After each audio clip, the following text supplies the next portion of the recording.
Você já teve a sensação de estar vivendo uma vida desconectada com o mundo depois de perder alguém muito importante?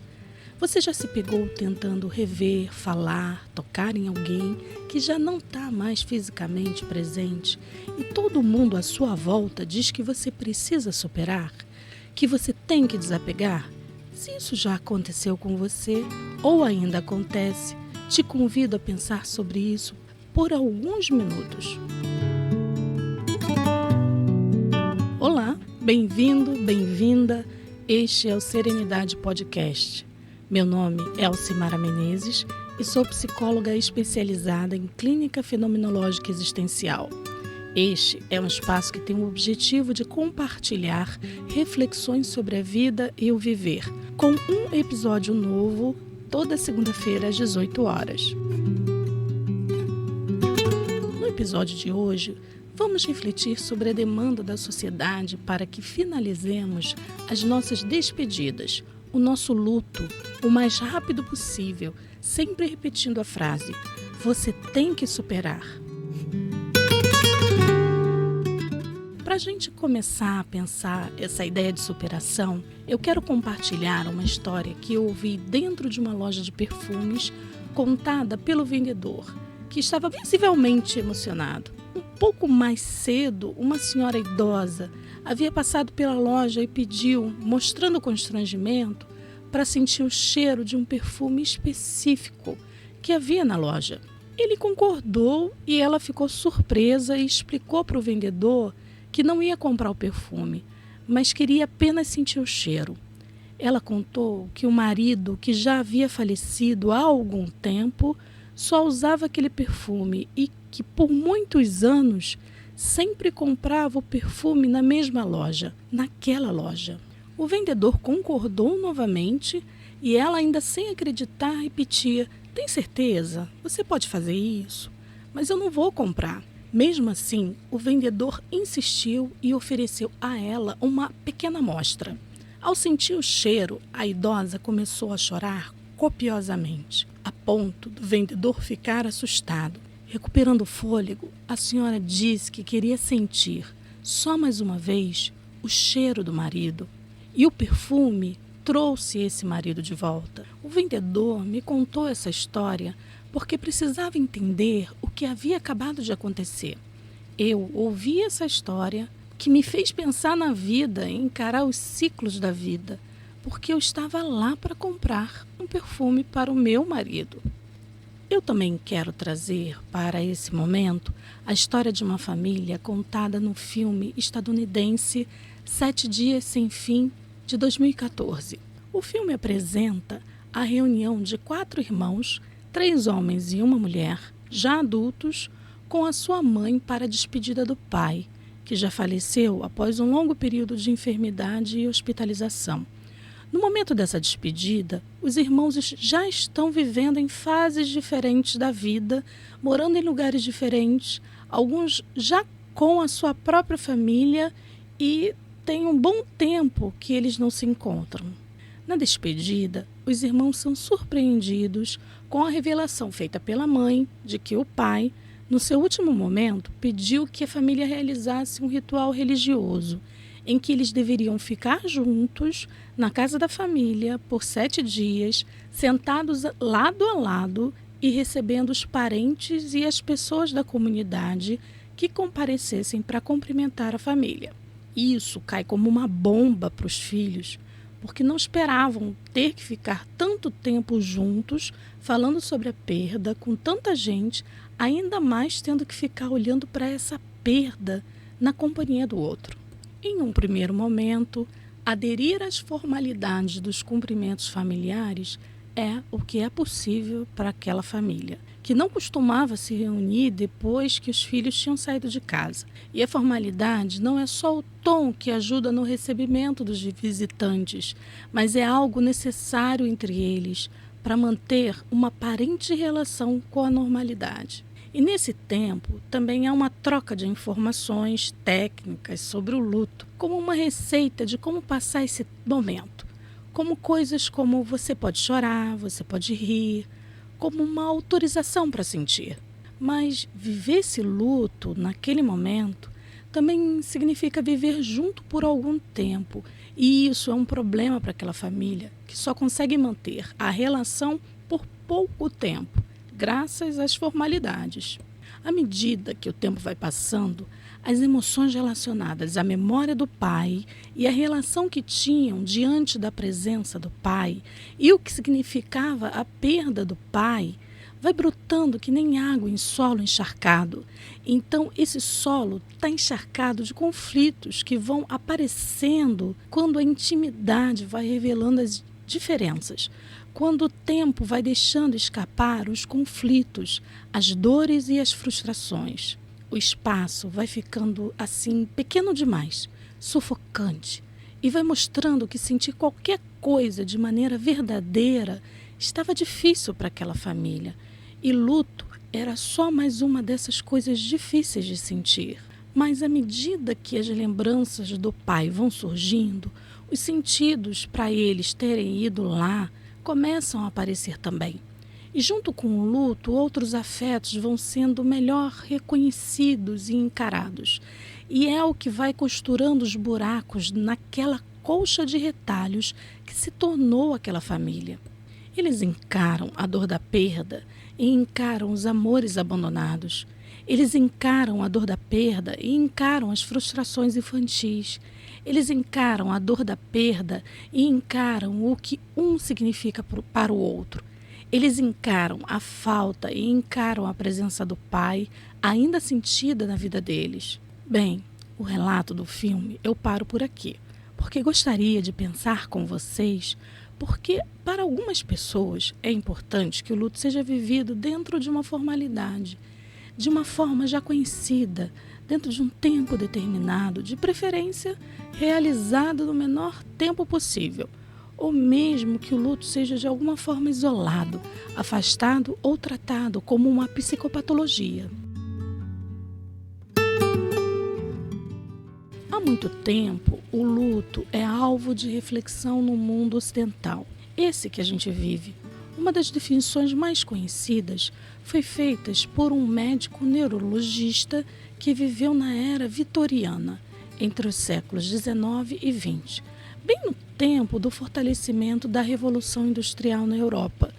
Esse homem se chamava Freud. Freud acompanhava a vida do homem europeu em um tempo de muitas transformações, muitas descobertas, mas também da consolidação de muitas ideias que fizeram parte do movimento científico e contribuíram para dar os contornos que o Ocidente tem hoje.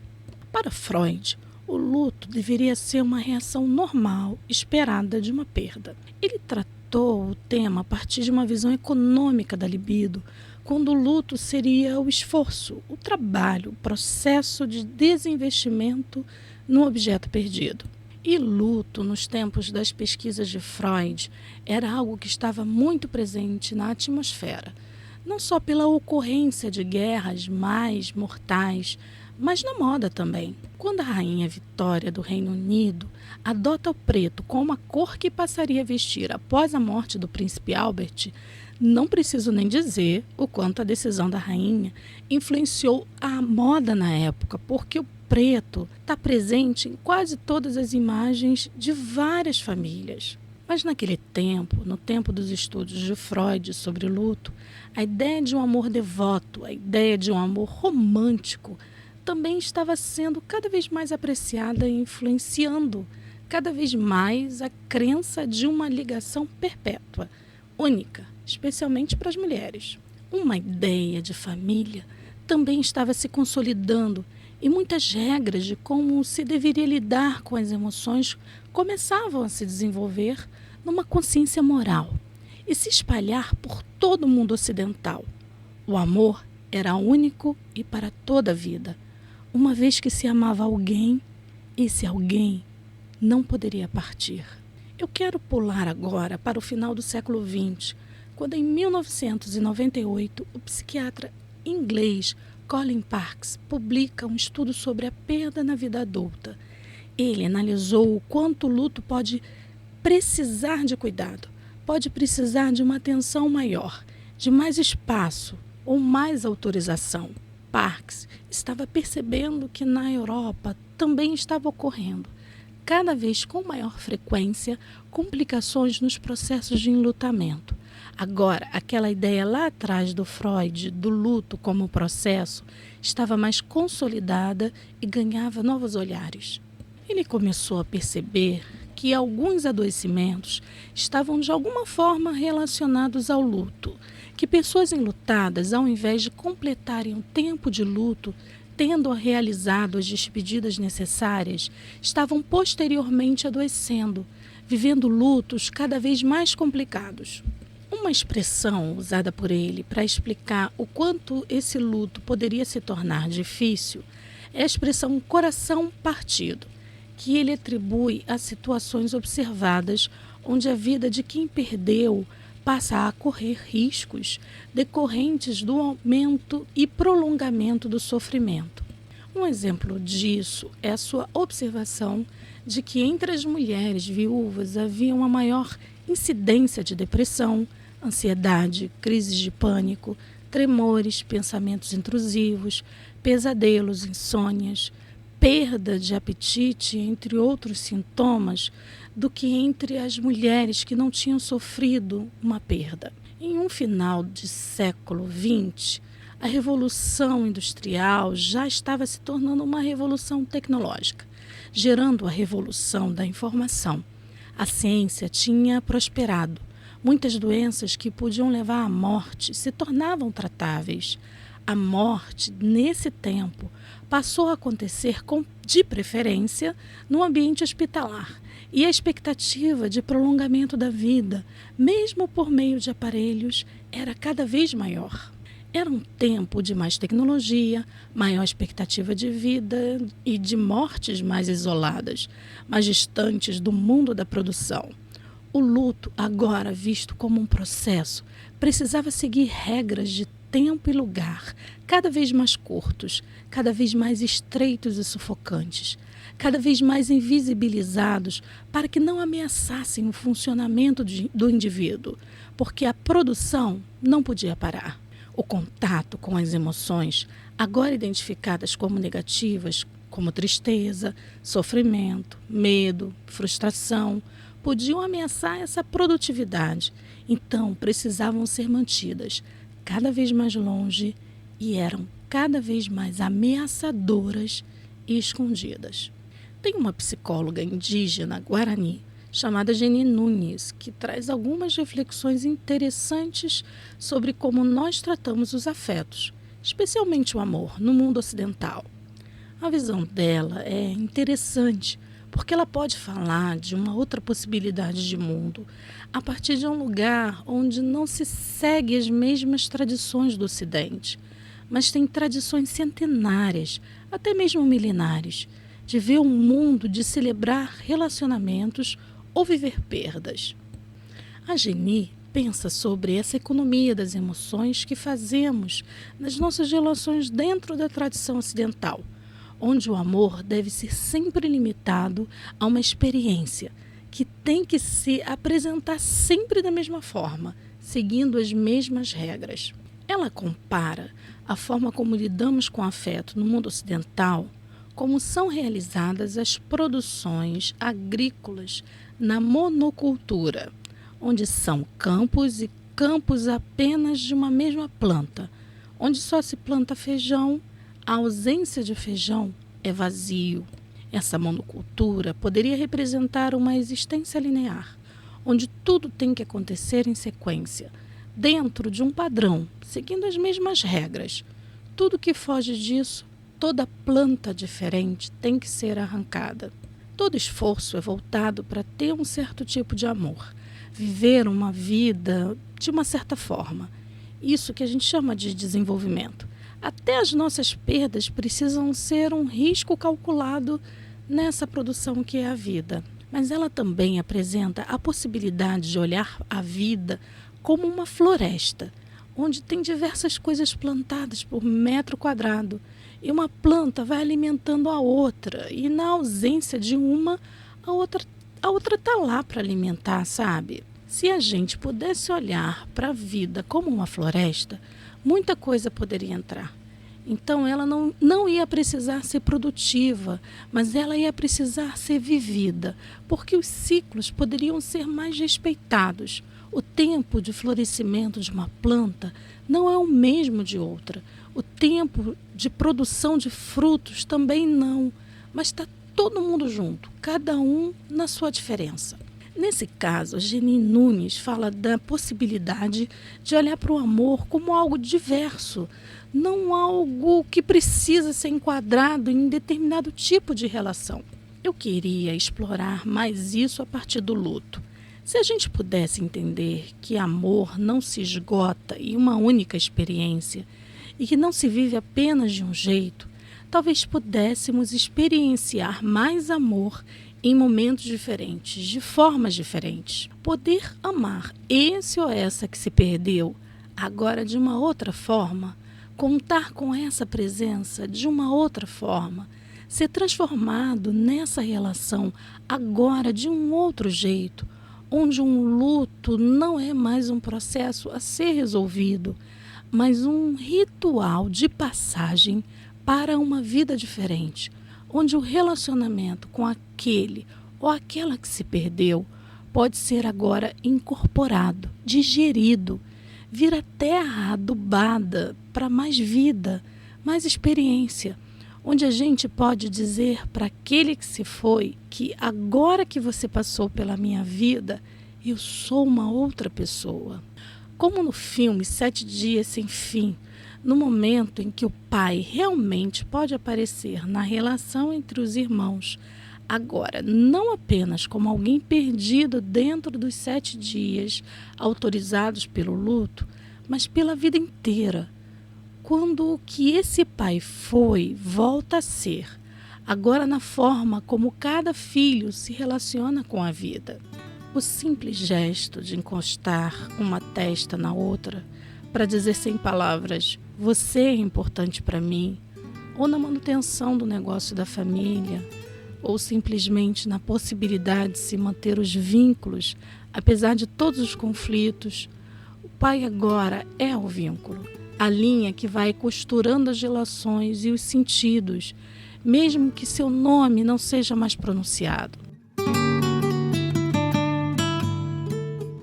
Na frase "você tem que superar", tem algo muito revelador sobre o quanto nos incomoda estar perto de alguém que está sentindo alguma dor, como a dor da perda.